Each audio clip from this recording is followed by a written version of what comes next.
to Photographer's Grip lesson number 3, which is how to put a light on a stand and work with the softbox on the light head. So we'll start with the stand here. It's a nice heavyweight stand. Best way to open the stand is to hold it in your hand above the tripod area, and you just loosen this and then spread it out with your fingers like that, and then push down. You push down, and that opens it up. Now this one goes to different levels. Obviously, the most secure is when these cross members are at their horizontal position. That means that the legs are fully extended, and you get the most widespread. Okay, so now we're going to work with putting a head on there. So I have two kinds of heads here at the studio. I've got a Speedtron head called the 202VF. So and I have the 102 heads. If you're using the 202VF, you just sort of make sure that there's no grommet insert in there, that it's a nice big open area that it appropriately matches your stand. I tend to keep these things out of there. The sleeve insert, which is designed to work on really small stands that are about the width of a bolt. So double check that it's the right size, then you just drop it on there really gently, and then you tighten it down just until it seats. Don't over tighten, it's just a waste. Okay. So then this one has sort of a tripod adjusting lever, just to make sure it's nice and horizontal and away from the knobs. Then you're going to put your softbox on there. So start by removing the head cover, and then I always push down on the light bulb and make sure it's seated, because usually in transportation and with use, sometimes these heads start to pull out the flash tube. Just push it back, make sure it's seated. Then you grab your softbox. I usually grab it by the speed ring like that, and then you'll notice the speed ring is secure, but that the actual bayonet part spins really free. So that's important, because that way you can adjust it for different angles, but it's just tight enough to hold it still. So with this kind of head, there's a red ring, and it's got these fittings here that will fit in these grooves cut in the slots. So I pull it out a little bit. This is an adjustable thing. I pull it to about the middle. You'll see as you loosen it, you can actually take it all the way off, but we just want to put it in the middle.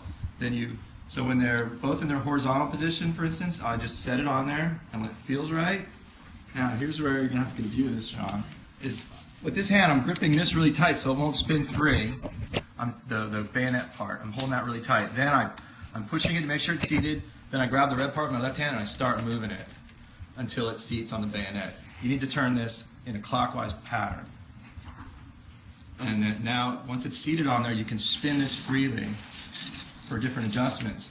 If you start spinning this way, you could conceivably loosen it and it'll fall off and it'll bang into the hot head, and it could damage the flash tube, or more likely the quartz light in there will be jarred enough to break, and that's that's only $5, but the tube, it's $160, so beware of that stuff. Okay, so once the head is on there, you're pretty good. To adjust its angle, you just do it like a tripod head.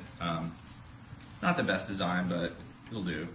And then when you're raising and lowering it, grab the light here. Keep your hand out of this pinch point where the stand meets the sleeve, because it's really easy to pinch yourself in there, and it hurts like heck.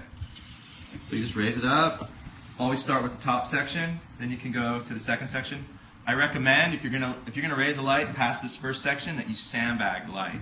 To sandbag this light, you just drape the sandbag in on these center supports, and it's a very secure, dead weight.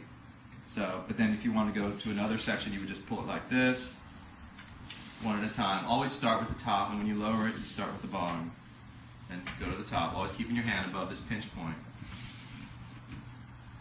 And then finally you grab the head, bring it all the way down. To remove it, kind of reverse what we just did. You reach in here and you hold that really tight so it doesn't spin free, otherwise you're just kind of spinning your wheels. And you hold it, you turn it counterclockwise until you feel it, then you pull it straight out. Don't let it bang into the head, to the tube. And then you just take this down, you set it down on the studio floor, and you're good to go. Before we stop the video, I am going to show you the 102 head, just really quick. So remove this. It's good to put the cover on before you start moving the thing around. Here's the 102 head. Goes on the same way. Lock it down. Get the cable out of the way. Then you take off the tube or the cover, or in this case, it's a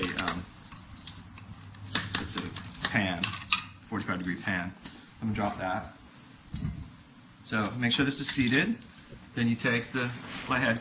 Now this one doesn't have a spinning ring. It's just these fittings are secure. So you just make sure that this lines up with that.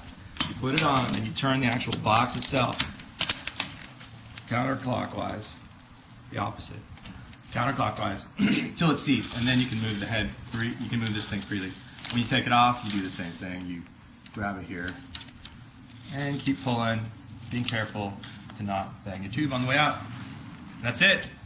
Lesson number 3.